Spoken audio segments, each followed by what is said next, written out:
Welcome back to ಹಳ್ಳಿ ಮೇಷ್ಟ್ರು English YouTube channel.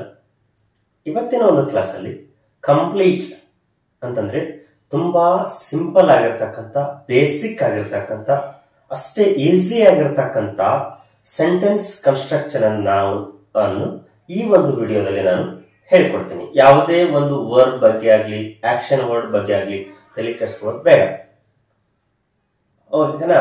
B form ಬಳಸಿ ನಾವು ವಾಕ್ಯಗಳನ್ನು ಹೇಗೆ ಮಾಡೋದು, ನಾವು ಯಾವ ರೀತಿ ಮಾತಾಡೋದು, ಪಾಸ್ಟ್ ಮತ್ತು ಪ್ರೆಸೆಂಟ್ ಅನ್ನು ಹೇಗೆ ಬಳಸೋದರಲ್ಲಿ ಅನ್ನೋದನ್ನ ಇವತ್ತಿನ ಒಂದು ವಿಡಿಯೋದಲ್ಲಿ ನಾನು ನಿಮಗೆ ಕಲಿಸ್ಕೊಡಿ ಬರ್ತಾ ಇದ್ದೀನಿ. ಸೊ ಯಾರೆಲ್ಲ ನಮ್ಮ ಚಾನಲ್ ಹೊಸದಾಗಿ ನೋಡ್ತಾ ಇದ್ರಿ, ದಯವಿಟ್ಟು ಸಬ್ಸ್ಕ್ರೈಬ್ ಮಾಡ್ಕೊಳ್ಳಿ. ಪಕ್ಕದಲ್ಲಿರ್ತಕ್ಕಂಥ ಬೆಲ್ ಬಟನ್ ಮೇಲೆ ಕ್ಲಿಕ್ ಮಾಡಿ ನೋಟಿಫಿಕೇಶನ್ ಆನ್ ಮಾಡ್ಕೊಳ್ಳಿ. ಅದೇ ರೀತಿ ವಿಡಿಯೋ ಇಷ್ಟ ಆದ್ರೆ ದಯವಿಟ್ಟು ಲೈಕ್ ಮಾಡಿ. ವಿಡಿಯೋ ಹೇಗೆ ಬರುತ್ತೆ ಅನ್ನೋದನ್ನು ಕೂಡ ಕಮೆಂಟ್ ಮುಖಾಂತರ ತಿಳಿಸಿ. ನಾವು ಏನಾದ್ರೂ ಕಲಿಬೇಕಾದ್ರೆ ಮೊದಲಿಗೆ ನಮಗೆ ಏನ್ ಬೇಕು? ಆಸಕ್ತಿ ಬೇಕು, ಸ್ವಲ್ಪ ಹಾರ್ಡ್ ವರ್ಕ್ ಬೇಕು, ಪ್ರಯತ್ನ ಬೇಕು. ಇವು ಮೂರು ನಮ್ಮ ಜೀವನದಲ್ಲಿ ಬಹಳಷ್ಟು ಮುಖ್ಯವಾಗಿರ್ತಕ್ಕಂಥ ಒಂದು ಅಂಶಗಳು. ಪರಿಶ್ರಮ, ಪ್ರಯತ್ನ ಮತ್ತು ಕಷ್ಟ. ಈ ಮೂರನ್ನು ನಾವು ಮಾಡಿದಾಗ, ಒಂದು ಸ್ವಲ್ಪನಾದ್ರೂ ಮಾಡಿದಾಗ ನಾವೇನಾದ್ರೂ ಕಲೀಲಿಕ್ಕೆ ಸಾಧ್ಯ, ನಾವೇನಾದ್ರೂ ಸಾಧನೆ ಮಾಡಲಿಕ್ಕೆ ಸಾಧ್ಯ. Spoken English is not a difficult task. It becomes easier when you do the hard work, when you do the effort, when you try and try. English ಕಲಿಯೋದು ಬಹಳಷ್ಟು ಕಷ್ಟ ಏನಲ್ಲ. ನೀವು ಒಂದು ಸ್ವಲ್ಪ ದಿನಕ್ಕೆ ಒಂದು ಅರ್ಧ ಗಂಟೆ ಒಂದು ಪ್ರಯತ್ನ ಮಾಡಿದ್ರೆ ಸಾಕು, ನೀವು ಕೂಡ ಮನೆಯಲ್ಲಿ ಇಂಗ್ಲಿಷ್ ಅನ್ನ ಕಲಿಬಹುದು. ಅದು ನಮ್ಮ ಚಾನಲ್ ಮುಖಾಂತರ. Okay, let's get into the class. ನೋಡಿ, am, is, was, are, were ಇವುಗಳನ್ನ ನಾವು ಬಿ ಫಾರ್ಮ್ ವರ್ಬ್ ಗಳಂತ ನಾವು ಕರಿತೇವೆ.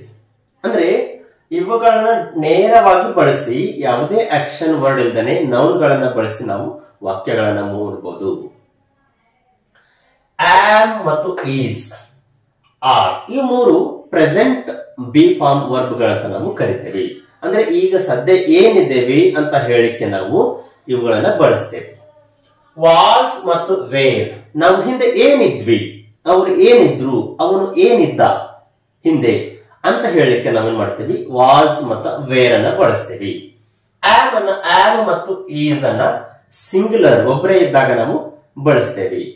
ವಾಸ್ ಅನ್ನು ಕೂಡ ಸಿಂಗ್ಯುಲರ್ ಇದ್ದಾಗ ಪಾಸ್ಟ್ ಅಲ್ಲಿ ಬಳಸ್ತೇವೆ. ಆರ್ ಮತ್ತು ವೇರ್ ಅನ್ನ ಪ್ಲೂರಲ್ ನೌನ್ಸ್ ಗಳಿದ್ದಾಗ, ಜಾಸ್ತಿ ಜನ ಇದ್ದಾಗ ನಾವು ಇವುಗಳನ್ನ ಬಳಸಿ ನಾವು ಹೇಳ್ತೀವಿ. ಓಕೆ, ಇಲ್ಲಿ ಬರ್ತಿದ್ದೇನೆ. ಪ್ರೆಸೆಂಟ್ ಅಲ್ಲಿ ಆಮ್, ಐ ಜೊತೆಗೆ ಯಾವಾಗಲೂ ನಾವು ಆಮ್ ಅನ್ನ ಬಳಸ್ತೇವೆ. ಅದೇ ಹಿ, ಶಿ, ಇಟ್ ಬಂದಾಗ ಈಸ್ ಅನ್ನ ನಾವು ಬಳಸ್ತೇವೆ. ಇದು ಪ್ರೆಸೆಂಟ್ ಅಲ್ಲಿ. ಓಕೆನಾ? ವಾಸ್ ಅನ್ನ ಎಲ್ಲ ಒಂದು ಸಬ್ಜೆಕ್ಟ್ ಗಳ ಜೊತೆಗೆ ಬಳಸ್ತೇವೆ. ಆ ಇರ್ಬೋದು, ಹಿ ಇರ್ಬೋದು, ಶಿ ಇಟ್ ಇರ್ಬೋದು. ಓಕೆ, ಅದನ್ನ ಆರ್ ಅನ್ನ ಪ್ರೆಸೆಂಟ್ ಅಲ್ಲಿ ವಿ, ದೇ, ಯು ಜೊತೆಗೆ ನಾವು ಆರ್ ಅಂತ ಬಳಸ್ತೇವೆ. ಪಾಸ್ಟ್ ಅಲ್ಲಿ ವಿ, ದೇ, ಯು ಜೊತೆಗೆ ವೇರ್ ಅನ್ನ ನಾವು ಬಳಸಿ ಹೇಳ್ತೇವೆ. ಓಕೆ, ಇವುಗಳ ಅರ್ಥ ಏನಾಗುತ್ತೆ ಅನ್ನೋದನ್ನ ನಾನು ನೋಡೋಣ. ನೋಡಿ, I am a teacher. I ಅಂದ್ರೆ ನಾನು, ಸಿಂಗ್ಯುಲರ್ ಇದ್ದೇನೆ, ಫಸ್ಟ್ ಪರ್ಸನ್ ಇದ್ದೇನೆ. ಯಾವುದೇ ನಾವು ಮೇಲ್ ಆದ್ರೂ ಬಳಸಬಹುದು ಅಥವಾ ಫಿಮೇಲ್ ಆದ್ರೂ ಹೇಳ್ಬೋದು. ಐ ಆಮ್ ಅ ಟೀಚರ್, ನಾನೊಬ್ಬ ಶಿಕ್ಷಕನಿದ್ದೇನೆ. ಅಂದ್ರೆ ಈಗ ಸದ್ಯ ನಾನು ಒಬ್ಬ ಶಿಕ್ಷಕನಿದ್ದೇನೆ. ನಾನಿಲ್ಲಿ ನೋಡಿ, ಐ ಜೊತೆಗೆ ಆಮ್ ಬಳಸಿದ್ದೇನೆ. ಇಲ್ಲಿ ಒಂದು ನೌನ್ ಅನ್ನ ತಗೊಂಡಿದ್ದೆ. ಅದನ್ನ ನೋಡಿ, ಐ ಆಮ್ ಅ ಡಾಕ್ಟರ್, ನಾನೊಬ್ಬ ಈಗ ಡಾಕ್ಟರ್ ಇದ್ದೇನೆ. ಐ ಆಮ್ ಆನ್ ಎಂಜಿನಿಯರ್, ನಾನೊಬ್ಬ ಎಂಜಿನಿಯರ್ ಇದ್ದೇನೆ.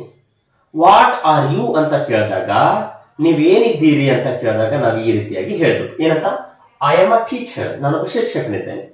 ಐ ಆಮ್ ಅ ಡಾಕ್ಟರ್, ನಾನೊಬ್ಬ ವೈದ್ಯನಿದ್ದೇನೆ. ಐ ಆಮ್ ಆನ್ ಎಂಜಿನಿಯರ್, ನಾನೊಬ್ಬ ಎಂಜಿನಿಯರ್ ಇದ್ದೇನೆ. What are you? I am a tailor, ನಾನೊಬ್ಬ ಟೇಲರ್ ಇದ್ದೇನೆ. ಐ ಆಮ್ ಅ ಮೆಕ್ಯಾನಿಕ್, ನಾನೊಬ್ಬ ಮೆಕ್ಯಾನಿಕ್ ಇದ್ದೇನೆ.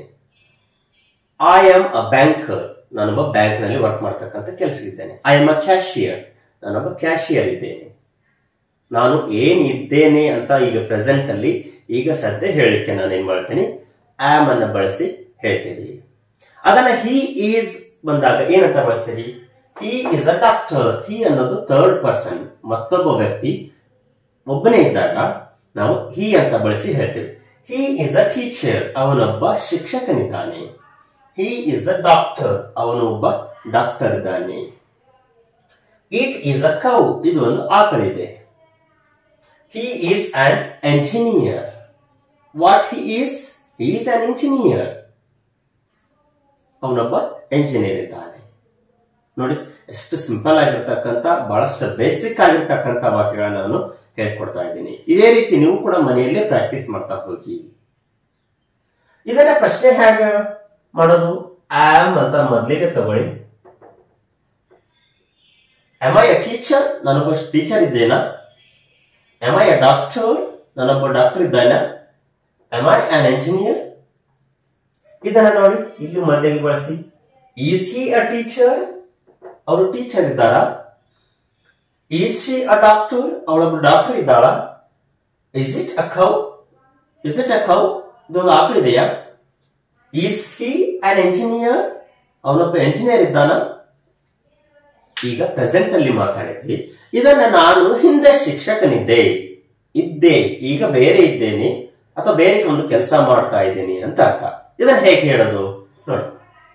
ವಾಸ್ ಇದು ಸಿಂಗುಲರ್ ಇದ್ದಾಗ ನಾವು ಬಳಸ್ತೀವಿ. ಸಿಂಗುಲರ್ ಅಂದ್ರೆ ಒಂದೇ. I was a teacher. ನಾನೊಬ್ಬ ಶಿಕ್ಷಕನಿದ್ದೆ, ಈಗ ಆ ವೃತ್ತಿಯನ್ನ ಬಿಟ್ಟು ಬೇರೆ ಒಂದು ಕೆಲಸ ಮಾಡ್ತಾ ಇದ್ದೇನೆ ಅಥವಾ ಏನೋ ರಿಟೈರ್ಡ್ ಆಗಿದ್ದೇನೆ ಅಂತ ಅರ್ಥ. ನೋಡಿ, ಐ ಆಮ್ ಎ ಟೀಚರ್. ನಾನೊಬ್ಬ ಶಿಕ್ಷಕನಿದ್ದೇನೆ. I was a teacher. ನಾನೊಬ್ಬ ಶಿಕ್ಷಕನಿದ್ದೆ. ಪಾಸ್ಟ್ ಅಲ್ಲಿ ಹೇಳ್ತೇನೆ. ನೀನೇನಿದ್ದಿ ಹಿಂದೆ ಅಂತ ಕೇಳಿಕೆ I was a teacher. He was an engineer. ಅವನೊಬ್ಬ ಎಂಜಿನಿಯರ್ ಇದ್ದ, ಈಗ ಬೇರೆ ಒಂದು ಕೆಲಸ ಮಾಡ್ತಾ ಇದ್ದಾನೆ. He was an engineer. She was a doctor. ಅವಳೊಬ್ಳು ಡಾಕ್ಟರ್ ಇದ್ಲು ಅಥವಾ ವೈದ್ಯಳಿದ್ಲು. It was a cow. ನಾವು ಸ್ಟೋರಿಯಲ್ಲಿ ಬರ್ತಿರ್ತೇವೆ. It was a cow. Its name was. ಇದು ಹೇಳ್ತೇವೆ ಅದೊಂದು ಆಕಳಿತ್ತು. ಅಂದ್ರೆ ಈಗಿಲ್ಲ, ಎಲ್ಲಿ ಹೋಗಿದೆ, ಏನೋ ಆಗಿದೆ, ಅದಕ್ಕೆ ಅರ್ಥ. He was a boy. ಅವನೊಬ್ಬ ಹುಡುಗನಿದ್ದ, ಈಗ ಬೆಳೆದ ದೊಡ್ಡವನಾಗಿದ್ದಾನೆ ಅಂತ ಅರ್ಥ. He was a CM. ಅವರು ಒಬ್ಬರು ಮುಖ್ಯಮಂತ್ರಿಗಳು ಆಗಿದ್ರು. ಅವನೊಬ್ಬ ಮುಖ್ಯಮಂತ್ರಿ ಆಗಿದ್ದ, ಆದರೆ ಈಗಿಲ್ಲ. He was a CM. ಅವನೊಬ್ಬ ಮುಖ್ಯಮಂತ್ರಿ ಆಗಿದ್ದ. ನೋಡಿ, ಪ್ರೆಸೆಂಟ್ ಅನ್ನು ಬಳಸಿ ನಾವು ಹೇಳ್ತೇವೆ. ಇದನ್ನೇ ಕ್ವಶನ್ ಮಾಡಿ ನೀವು ಇದನ್ನು ಮೊದಲಿಗೆ ಇಲ್ಲಿ ಬಳಸಿ, ಇದನ್ನು ನೆಕ್ಸ್ಟ್ ಬಳಸಿ. Was I a teacher? ನಾನೊಬ್ಬ ಶಿಕ್ಷಕನಿದ್ದ. Was he an engineer? ಅವನೊಬ್ಬ ಎಂಜಿನಿಯರ್ ಇದ್ದಾನ? Was he a doctor? ಅವಳೊಬ್ಬ ಡಾಕ್ಟರ್ ಇದ್ಲ? Was it a cow? ಅದೊಂದು ಆಕಳಿತ್ತ? Was he a boy? ಅವನ ಹುಡುಗನಿದ್ದ? Was she a CM? ಅವಳು ಮುಖ್ಯಮಂತ್ರಿ ಇದ್ಲ? ನೋಡಿ, ಪ್ರಶ್ನೆಯನ್ನ ಮಾಡೋದು ಇಲ್ಲೇ ಬಂದ್ಬಿಡುತ್ತೆ. ಇನ್ನ ಪ್ಲೂರಲ್ ನಲ್ಲಿ ಆರ್ ಮತ್ತೆ ವರ್ ಅನ್ನ ಹೇಗೆ ಬಳಸಬೇಕು? ಇಲ್ಲಿ ನೋಡಿ, ಯಾವುದೇ ಒಂದು ವರ್ಬ್ ಅನ್ನ ತಗೊಂಡಿಲ್ಲ. ನೀವು ಕೂಡ ವರಿ ಮಾಡ್ಕೊಳ್ಳೋದು ಅವಶ್ಯಕತೆ ಇಲ್ಲ. ಜಸ್ಟ್ ಒಂದು ನೌನ್ ಅನ್ನ ತಗೊಂಡಿದ್ದೆ ನಾನು ಅಷ್ಟೇ. ನೋಡಿ, ವಿ ಆರ್ ಟೀಚರ್ಸ್. ನಾವು ಅಂದ್ರೆ ಬಹುವಚನ. ನಾವು ಶಿಕ್ಷಕರಿದ್ದೇವೆ. ಈಗ ಸದ್ಯ ನಾವು ಶಿಕ್ಷಕರಿದ್ದೇವೆ ಅಂತ ಅರ್ಥ. They are engineers. ಅವರು ಎಂಜಿನಿಯರ್ಸ್ ಇದ್ದಾರೆ. You are a boy. ನೀನೊಬ್ಬ ಹುಡುಗನಿದ್ದಿ. We are officers. ನಾವು ಆಫೀಸರ್ಸ್ ಇದ್ದೇವೆ. We are doctors. We are tailors. We are nurse. We are conductors. ನೋಡಿ, ಎಷ್ಟು ವಾಕ್ಯಗಳನ್ನ ನಾವು ಕೂಡ ಮಾಡಬಹುದು. ಯಾಕೆ ಹೇಳಿ, ಇಲ್ಲಿ ಇದನ್ನೇ ಮೇನ್ ವರ್ಬ್ ಆಗಿ ನಾವು ಬಳಸಿ ಹೇಳ್ತಾ ಇದ್ದೇವೆ. ಯಾವುದನ್ನ? ಬಿ ಫಾರ್ಮ್ ವರ್ಬ್ಗಳನ್ನ. ಇವು ಮೇನ್ ವರ್ಬ್ ಆಗಿ ಕೆಲಸ ಮಾಡ್ತಾ ಇದ್ದಾವೆ. ಇಲ್ಲಿ ಯಾವುದೇ ಆಕ್ಷನ್ ವರ್ಡ್ ಕೂಡ ಇಲ್ಲ. ಅಂದ್ರೆ ನಾವು ಏನಿದ್ದೆವು ಅಥವಾ ಏನಿದ್ವಿ ಅಂತ ಹೇಳಿಕೆ ಇವುಗಳನ್ನ ನಾವು ಬಳಸಿ ಹೇಳ್ತೀವಿ ಪ್ರೆಸೆಂಟ್ ಮತ್ತು ಪಾಸ್ಟ್ ಅಲ್ಲಿ. ವೇರ್ ಅಂತ ಬಳಸಿ ಬಳದಾಗ ಏನಾಗುತ್ತೆ? We were teachers. ನಾವು ಈ ಹಿಂದೆ ಶಿಕ್ಷಕರಿದ್ವಿ, ಇದ್ವು ಅಂತ ಹೇಳ್ತೀವಿ. They were engineers. ಅವರು ಎಂಜಿನಿಯರ್ಸ್ ಆಗಿದ್ರು ಅಥವಾ ಎಂಜಿನಿಯರ್ಸ್ ಇದ್ರು, ಈಗ ಇಲ್ಲ ಅಂತ ಅರ್ಥ. ನೋಡಿ, ವರ್ ಎಲ್ಲಿ ಬಳಸಿದ್ದೇನೆ, ವಿ, ದೇ, ಯು ಜೊತೆಗೆ ಬಳಸಿದ್ದೇನೆ. ಇದು ಪಾಸ್ಟ್ ಅಲ್ಲಿ ಹೇಳಿಕೆ. ವಿ ವರ್ ಆಫೀಸರ್ಸ್, ನಾವು ಒಬ್ಬರು ಆಫೀಸರ್ಸ್ ಆಗಿದ್ವಿ ಈ ಹಿಂದೆ, ಫಾಸ್ಟ್ ಅಲ್ಲಿ. ಯು ಆರ್ ಅ ಬಾಯ್, ನೀನೊಬ್ಬ ಹುಡುಗನಿದ್ದಿ, ಈಗ ಬೆಳೆದು ದೊಡ್ಡವನಾಗಿದ್ದೀಯಾ. ನಾವು ಯು ಆರ್ ಯಂಗ್ ಮ್ಯಾನ್. ಹೌದಾ, ಯು ಆರ್ ಅ ಬಾಯ್. ನೋಡಿ ಅಂದ್ರೆ am, is, was, are, were. ಇದನ್ನ ಪ್ರಶ್ನೆ ಮಾಡಿ ನೋಡಿಲ್ಲ. ಇದನ್ನು ಮೊದಲಿಗೆ ತಗೊಳ್ಳಿ, ಇದನ್ನ ನೆಕ್ಸ್ಟ್ ತಗೊಳ್ಳಿ. ವರ್ ವಿ ಟೀಚರ್ಸ್, ನಾವು ಶಿಕ್ಷಕರಿದ್ವಾ. ವರ್ ದೇ ಎಂಜಿನಿಯರ್ಸ್, ಲಾಸ್ಟ್ಗೆ ಪ್ರಶ್ನೆ ಮಾಡಿದ್ರೆ ವರ್ ದೇ ಎಂಜಿನಿಯರ್ಸ್, ಅವರು ಎಂಜಿನಿಯರ್ಸ್ ಆಗಿದ್ರ.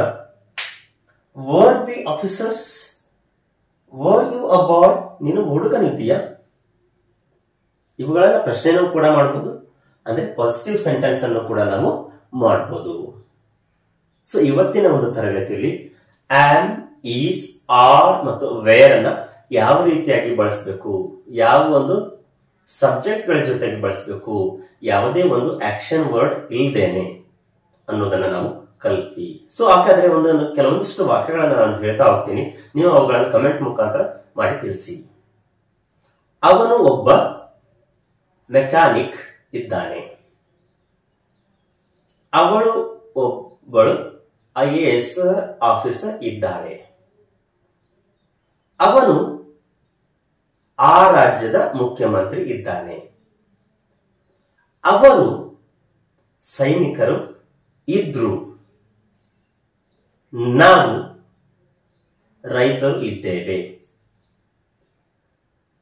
ಈ ಒಂದು ವಾಕ್ಯಗಳನ್ನ ನೀವು ಈ ಒಂದು ಸ್ಟ್ರಕ್ಚರ್ ಮುಖಾಂತರ ಮಾಡಿ ನಮಗೆ ಕಮೆಂಟ್ ಮುಖಾಂತರ ತಿಳಿಸಿ.